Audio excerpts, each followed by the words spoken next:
My forever world is a town that I am slowly growing from nothing, where there are many stories to tell. Today, this is a vibrant, growing city.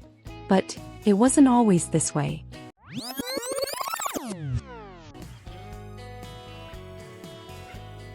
There was a time when all of this was just silence, an empty lot, and the dream of a single sim. Chara came to Forever Valley with nothing to her name, 0 simoleons, and a dream of creating a great legacy. Her first days were hard, without help from anyone and in an empty town. She had no choice but to live off what nature provided, and eating takeout and sleeping on the floor. But her loneliness soon faded when she met Dave Ramsey. He was a journalist who came to interview the brave sim who had moved to an empty city and who fell in love with the woman and the place. Together they formed the family Chara had always wanted. First they had Leon, and for a while the family seemed complete. Although someone else had joined them, and for a long time only Leon would notice this. The family was completed with the arrival of the second son, Franco. The main source of income was the garden that Chara lovingly tended. Thanks to this, they were able to establish the first community lot, a grocery store. By the time Chara reached full adulthood, her life in Forever Valley was settled, with a family she loved and a town that was beginning to grow. Dave made a friend among the tourists who frequently visited Forever Valley. After several visits, Amélie Rousseau decided to leave France and try her luck in the new town. Amélie lived with the nothings for a few days until her small house was built, but this caused some discomfort for the family. Both Dave and Chara could tell that the young woman seemed attracted to the man, and even though he tried to show her that it wasn't mutual, Amélie couldn't seem to shake her feelings. It was a relief for everyone when she finally moved out. Leon began to worry his parents when he started playing with an imaginary friend, as everything seemed to go beyond what was considered normal in such a situation.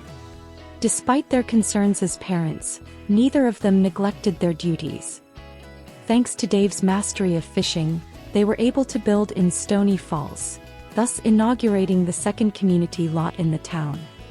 Meanwhile, Amélie was getting used to her very small house. But being the free spirit she was, she didn't have too much trouble living that way. She followed her heart, and moving to Forever Valley was what she wanted most.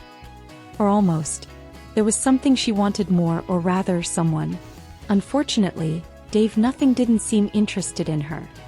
Shortly after moving she met Tom Mosley, with whom she formed a nice friendship. Amélie didn't give up on her feelings for Dave and tried to spend time with him. She knew he spent several hours a day fishing in Stony Falls, so she tried to seem interested in his hobbies.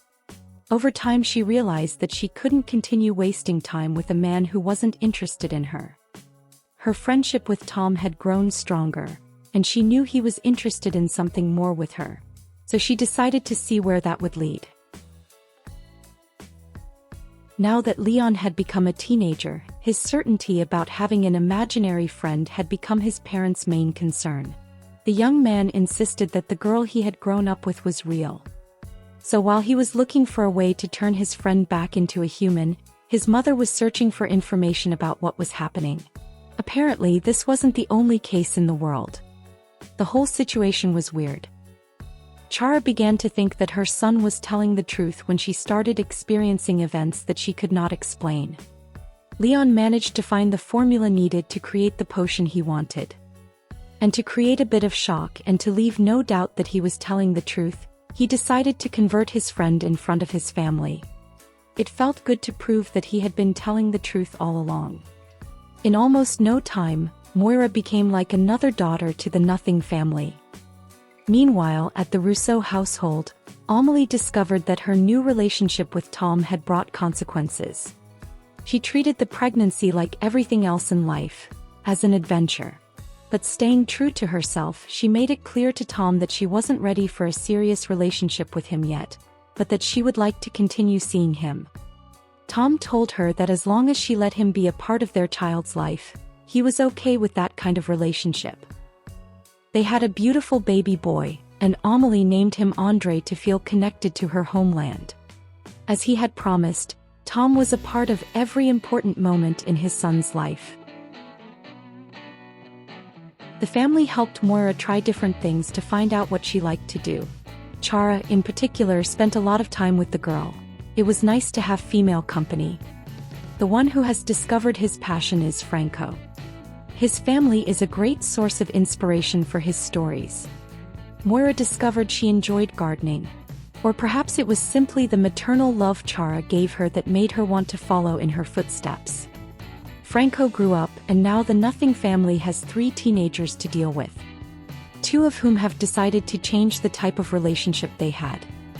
Dave, being the most sociable member of the family, made friends with the town's new neighbor Brad Curley. By the end of summer, Leon and Moira were no longer teenagers. For a while, a status quo was maintained in the Russo household. Amélie and André lived alone, and Tom visited them frequently. Until the woman felt it was time for the man to move in with them. What had begun as mere attraction had blossomed into love. Tom readily agreed, having patiently awaited this moment. Moving to the city forced him to look for a new way to earn money, as it was no longer practical to continue working as a mail carrier. The small family was happy with the life they led. André became a child having both his parents under the same roof. There was no better wish than that to ask for. Brad Curley moved to Forever Valley on a whim. He likes living like this, seeing where life takes him. He likes simple things and a healthy life, like eating food prepared with natural ingredients. It was a few days after he started living in the town that Noura R.A., a married woman with whom he had had a small affair, appeared at his house. She brought the news that she was pregnant, and that she was sure the child was Brad's and not her husband's. Noura believed that the man had the right to know and to decide if he wanted to raise the baby, since she would not. After thinking about it for a while, he decided he wanted to have his child, and they both determined that it would be best for Noura to live with him during the pregnancy. She traveled a lot for work, so there was no fear of her husband finding out. And if they both took advantage of the situation to have a good time, well, they were 2 conscious adults without any ties. Brad had always enjoyed playing for tips, and moving to this town wasn't going to change how he made money, even if it was more limited than in a big city. Time flew by, and it was time to welcome their daughter.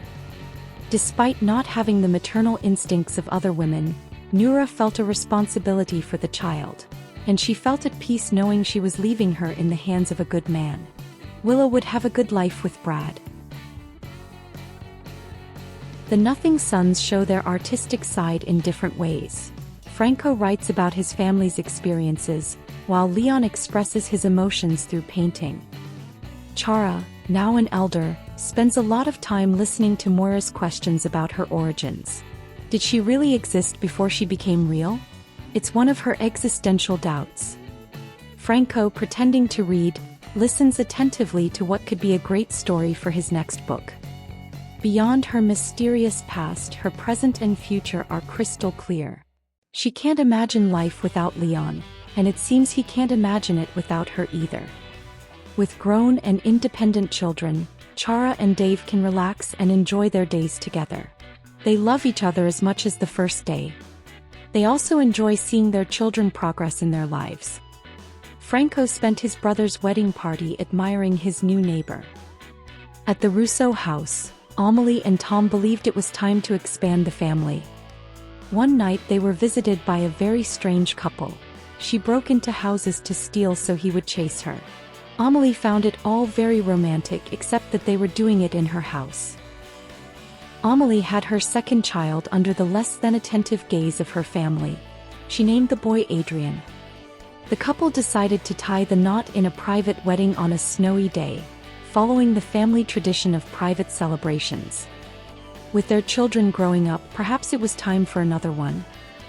Meanwhile, Brad was realizing that being a single father wasn't easy, although he wouldn't change it for anything in the world. The hardest part was leaving his newborn daughter with a nanny he barely knew, but he had to go out and earn money so that she wouldn't lack anything. Brad's days are quite peaceful, between taking care of his daughter, tending his garden, and playing the guitar. Perhaps the only difference in his routine is noticing that his teenage neighbor is looking at him differently. Of course, Brad doesn't encourage anything with him since, well, he's a teenager. But the future isn't written in stone, and you never know what might happen. Beginning the final stage of her life, Chara became more eco-friendly, preferring to use a bicycle to travel around town in search of gems. Moira was still preoccupied with the mystery of her origin, trying to find some clue that would help her understand why she had ended up as a doll. Something she discovered in her research is that she could become an imaginary friend at will. Franco became a young adult. Now he could begin with his plan to win the affection of his neighbor, Brad. Thanks to his mastery of the writing skill, the young man was able to contribute to the city with a bookstore, which he felt was much needed. Meanwhile, at the Rousseau household, Amélie is looking for gnomes to add to her photos collection of them. With her new pregnancy came the desire to capture every moment of her children through a camera. Her new baby is a girl named Adeline. And her older brother is totally in love with her.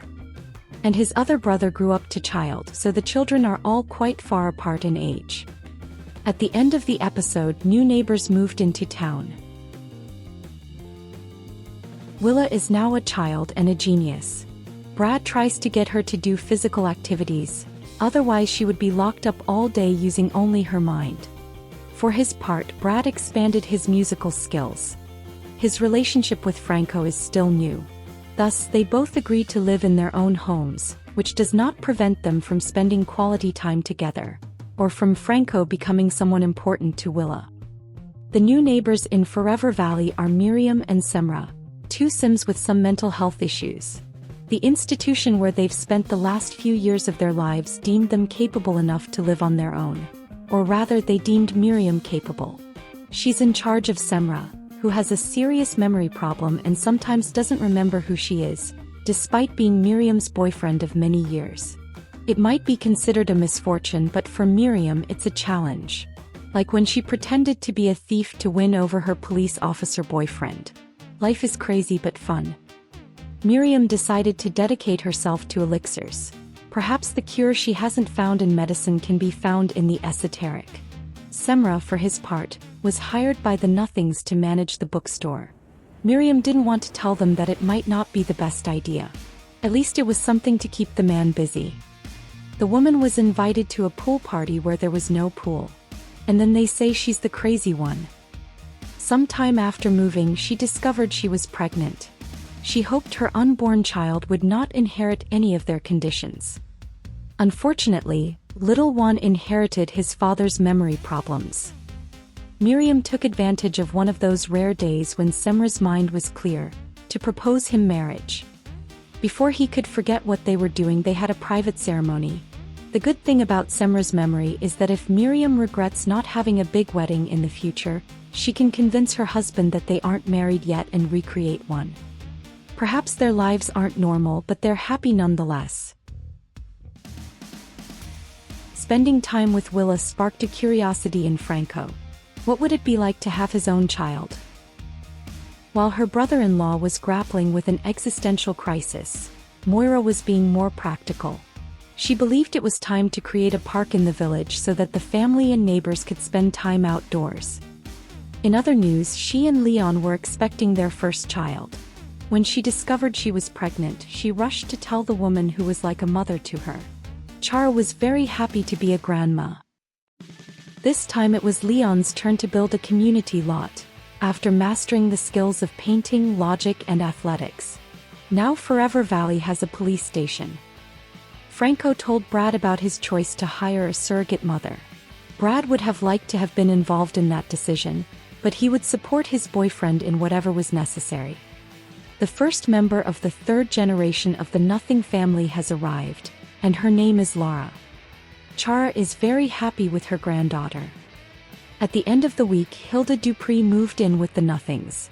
She will be the one to carry Franco's child. Meanwhile, at the Rousseau house, Adrien doesn't know what to think of his parents.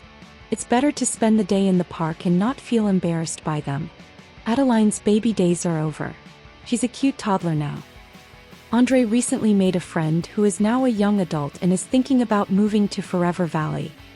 Both parents divide their time between their children so that none of them feel excluded.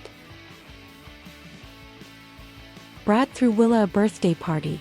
His little girl deserves the best to celebrate becoming a teenager. The young woman has developed a trait she doesn't want others to know about. So she's going to hide her newfound evil tendencies behind an innocent image. Is it ethical to experiment on animals? The answer is no, but Willa doesn't care. She supports other projects like hers without her father finding out. Brad, for his part, continues to expand his musical knowledge. Now that his daughter is a teenager, he has more time for himself. Perhaps he should pay more attention to what she's doing, such as hacking into the databases of different companies and government agencies. At the Portillo's household, Baby Juan is too young to cause the kind of headaches Willa does. The good thing is that Semra doesn't seem to forget about him. When the baby grew into a toddler, Miriam took charge of teaching him basic skills, as she wasn't sure if she could rely on Semra for that. At least the man uses the easel his wife bought him to help improve his memory. The man forgot to sell it, so Miriam had to do it herself. At least he still remembers his son. Enough to teach him to speak. His memory is still bad in other areas, like forgetting he clogged the toilet seconds after doing it. At least Miriam is there to fix things. But Miriam sees things positively. Semra remembers what's important. For her, that's enough. At the end of the episode, the family had grown. The Portillos welcomed their second son, Bruno. That's all for now in Forever Valley. After the long hiatus, I thought it would be a good idea to do a recap of the horror story for the next episode, so everything is fresher for those who are following the story and for me, since I'm reading episodes 10. And for those who are new too, it's a way to start the story without having to watch all 9 episodes. What do you think of this idea of doing this every 10 episodes? Let me know in the comments. Until next time, bye!